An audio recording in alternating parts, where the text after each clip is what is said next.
Wa yukrahu fi shaumi, dan dimakruhkan yaitu di puasa. Kita bab puasa. Tis'atu asya'a, yaitu ada 9 macam yang makruh di saat bulan puasa. Allahumma sholli ala Muhammad. Yang pertama al-kalamul qabih, yaitu berkata yang tidak baik. Berkata, ya, kalau semua berkata yang dilarang itu bukan makruh tapi haram. Contoh ngerasain orang. Tapi berkata-berkata yang tidak penting itu makruh. Karena bisa kita puasa, bulan puasa itu harus puasa semua. Jangan bicara kecuali perkara tersebut menimbulkan pahala. Contoh apa yang makruh? Sederhana begini. Oh, saya tadi beli kue ini itu makruh sebenarnya. Saya beli gincu ini itu umpama di bulan puasa ini pas puasa ya, hari puasanya itu makruh. Memang tidak dosa, tapi makruh. Lebih baik diam aja. Kalau seumpama sampai ngerasain Mbak Siti itu bukan makruh tapi dosa, haram hukumnya itu. Mbak Siti itu gini, aduh teleper itu umpama. Contoh ya, itu bukan makruh tapi dosa ngerasain. Nah, itu. Wa ta'khirul fitri, dan juga nomor 2 yang makruh mengakhirkan buka puasa. Kalau udah nyata-nyata maghrib diundur oleh sampean. Ayo, kan sebenarnya yang sunnah itu di saat adzan berkumandang secepatnya kita berbuka puasa. Tiba-tiba sampean berbuka puasanya 6:30. Kenapa Mbak Siti sampean kok nggak buka puasa? Oh, saya bakal masih kuat Ustaz. Walaupun sampean kuat tetap makruh sampean. Karena yang sunnah di saat memang betul-betul nyata adzan itu secepatnya juga sunnah kita berbuka puasa. Ini. Nomor 3, wamat usul bin, mengunyah perkara yang keras. Contoh di bulan puasa. Ini kan keras ini, pulpen contohnya. Sampai di bulan puasa gini-gini, ngunyah-ngunyah. Memang tidak batal puasanya tuh, cuman kecuali ditelan, lain pembahasan. Ini bab mengunyah ini kan dengan menelan beda. Nelan dengan ngunyah itu beda. Ini coba dikunyah-kunyah. Katakanlah Mbak Siti keguen bulan puasa, tiba-tiba ngambil guli, dikunyah-kunyah guli. Itu makruh, tidak bagus. Baiknya pas main-mainan semua. Merempat wadauku, dan juga mencicipi, itu makruh. Oh, sampian masak, tapi tidak batal mencicipin. Nah itu diludahkan, itu makruh. Sampian seumpama lagi apa? Lagi masak kolak, masak sesuatu lah, dicicipin, takut keasinan kah, takut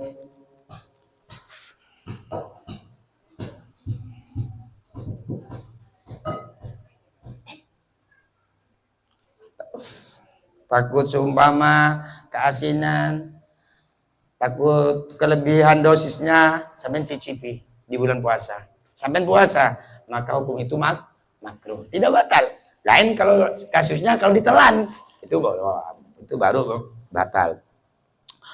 Juga yang nomor 5, jamu dan bercanduk pada hari puasa, di saat puasa. Kalau malamnya, ya tidak makruh, karena itu bukan puasa kita.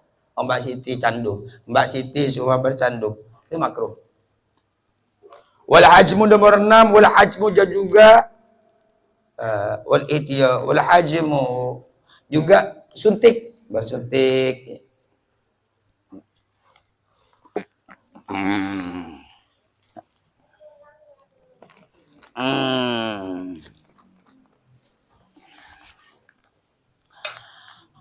Oh, Mbak Siti bulan puasa disuntik, itu makruh hukumnya. Kecuali yang disuntik bang lobang, itu bukan makruh, batal. Hidungnya, lewat hidungnya. Ya pokoknya bagian lubang-lubang yang biasa, itu bukan makruh, tapi itu hukumnya batal puasanya. Nah, seperti suntik di sini. Ini kan bukan lobang, atau di pantat kita itu kan bukan lobang. Itu makruh. Jadi sebaiknya kalau tahu bisa, umpama sampai mau suntik, entah dikarenakan sakit sampean atau waktu suntik KB-nya udah sampai, malamnya aja, Bu, menghilangkan daripada kemakruhan. Juga makruh yang nomor 7, wa qublatun dan cium-cium, bercium-cium. Lam tuharik asyawata, yang tidak bergerak syahwatnya. Oh Mbak Siti, tiba-tiba di bulan Ramadan jam 9 pagi, mesra-mesraan cium-ciuman dengan suaminya, belai-belayan, itu makruh. Itu makruh. Kalau tidak bersyahwat. Tapi kalau bersyahwat itu bukan makruh, haram.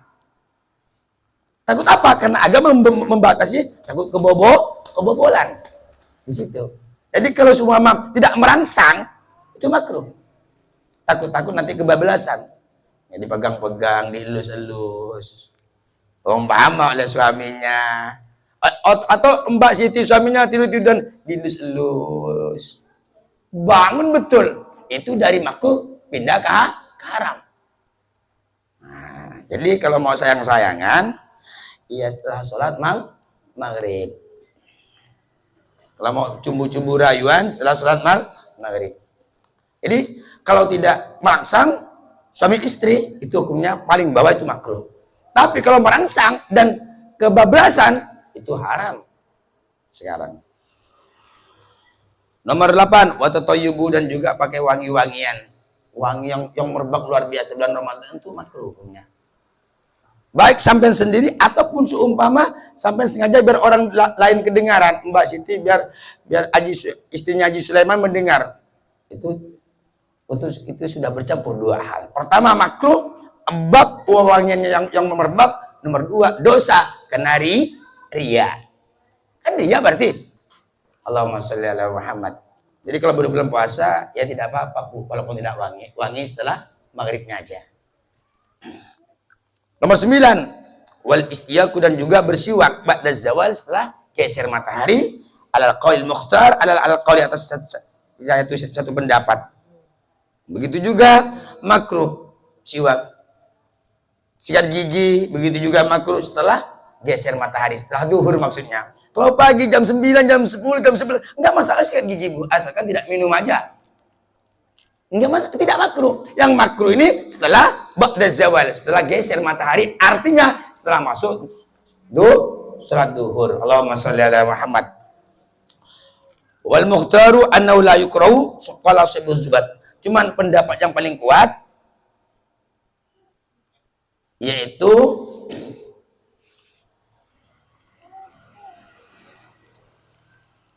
tidak makruh. Tidak makruh. Jadi tentang orang bersiwak ataupun sikat gigi itu ada dua pendapat. Ada ulama mengatakan itu makruh. Ada ulama yang mengatakan yaitu tidak makruh walaupun setelah duhur. Nah, siapa yang berkata? Orang yang punya kitab Zubat yang tidak makruh. Ibnu Ruslan. Ibnu Ruslan itu berkata, "Amastiyaku shaimin ba'da zawal. Waqtira lam yukrah wa yahrumul wisal." Amastiyaku shaimin, ada pun siwaknya orang berpuasa ba'da zawal setelah geser matahari, artinya setelah duhur. Waqtira lam yukrah, maka yang hukum yang dipilih tidak makruh. Jadi tentang orang siwakah atau sikat gigi kah di bulan puasa, kita lagi puasa di bulan puasa setelah duhur, itu ulama berbeda pendapat. Ada yang mengatakan makruh, ada yang mengatakan tidak. Bukan batal Bu. Tidak batal. Hukumnya bergisar di antara makruh dan tidak. Wallahu a'lam bishawab. Nah, terus waqtira lam yukrah wa yahrumul wisal. Haram hukumnya itu puasa itu disambung. Siangnya puasa, malamnya puasa. Itu haram hukumnya. Wallahu a'lam bishawab. Bismillahirrahmanirrahim. Qala Qutbul Wali Al-Imam Yahya bin Syarafuddin An-Nawawi rahimahullah ta'ala wa nafa'ana wal muslimin wa amadana bi madadihi wa anwarihi wa sari fid dharaini amin. Bismillahirrahmanirrahim. Hadis sabi'u wa thalathun. Adapun hadis yang nomor 37. Ani bin Abbas Sayyidina Abdullah bin Abbas radhiyallahu anhuma, semoga Allah meridhai kepada Abdullah bin Abbas. Abdullah itu sepupunya Rasulullah. Sayyidina Abbas itu paman Rasulullah yang paling muda. Jadi salah satu paman Rasulullah yang Islam, satu Sayyidina Hamzah bin Abi Thalib. Nomor 2 Sayyidina Abbas, ini paman Rasulullah yang Islam. Lainnya kan tidak. Jadi paman Rasulullah yang paling muda itu Sayyidina Abbas. Saking mudanya, pernah Rasulullah tersebut tidur dengan Siti Aisyah. Itu tidur dengan Rasulullah, saking kecil, masih kecil. Jadi bedanya, umurnya beda dengan Rasulullah, masih sepuan Kanjeng Nabi Muhammad SAW. Abu cepat di Bu Muhammad kayak pas dirundung di cecosa. Makilah subi. Lo berani ke kuda, tamu lain ke Bu ke rumah ini. Kan ngajar barusan ke sini. Saya ini langsung uncengan saya sholat di rumah orang semua dengan santri ini. Jadi saya dari sini langsung. Artinya insya Allah langsung saya Bu. Sampai belum tentu sampai itu akan duduk sampai 3 jam gitu ya. Coba gini Bu, pas perasaan juga sama saya. Kalau bicara malas, pada baca dan menusakan begitu Bu. Cuman usahakan kita eksis. Allahumma sholli ala Muhammad. Ibni Abbas radhiyallahu anhu, dari Abdullah bin Abbas radhiyallahu anhu, Rasulullah sallallahu alaihi wasallam, dari kanjeng Nabi Muhammad sallallahu alaihi wasallam.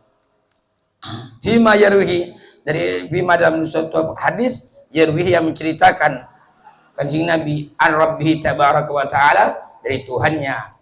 Jadi ini dinamakan hadis kursi. Jadi Allah Ta'ala yang dinamakan hadis kursi itu maknanya dari Allah, lafaznya dari kanjeng Nabi Muhammad sallallahu alaihi wasallam.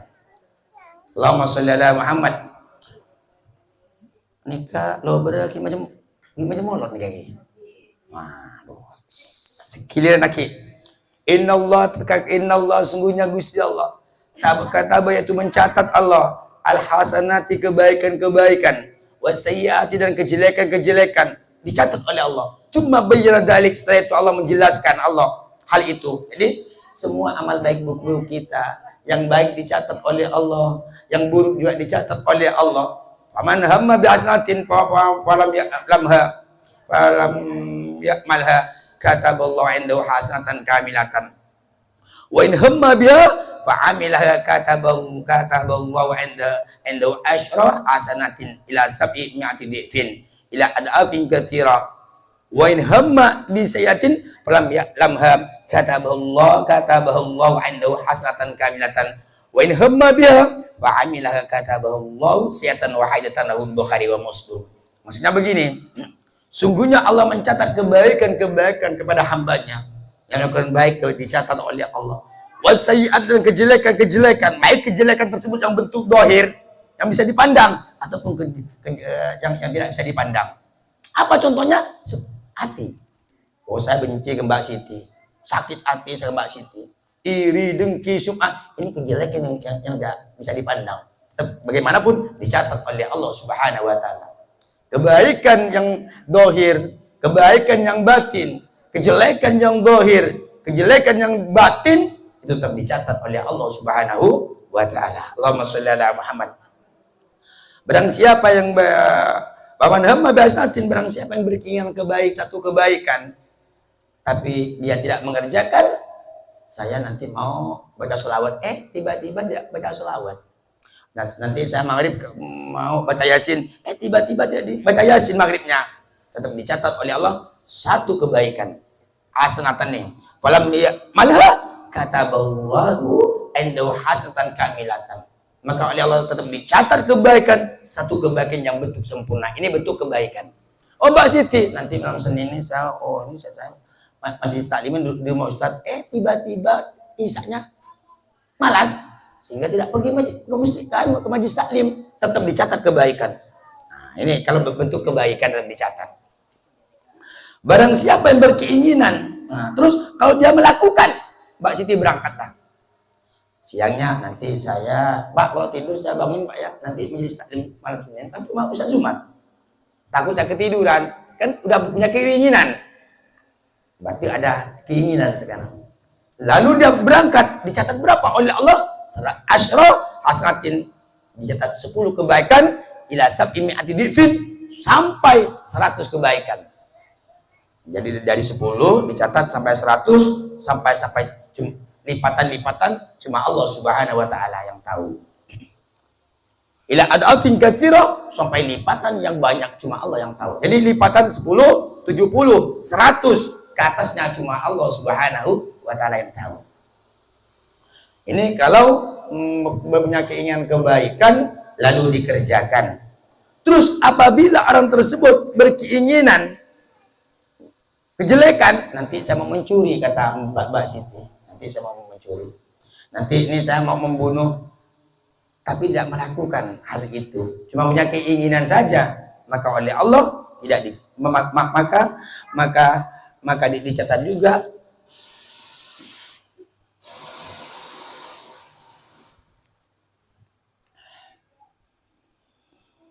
maka oleh Allah dicatat satu kebaikan yang sempurna. Mengapa? Karena tidak melakukan, cuma kepinginnya, oh saya nanti mau mencuri, kata Mbak Siti, tapi tidak melakukan.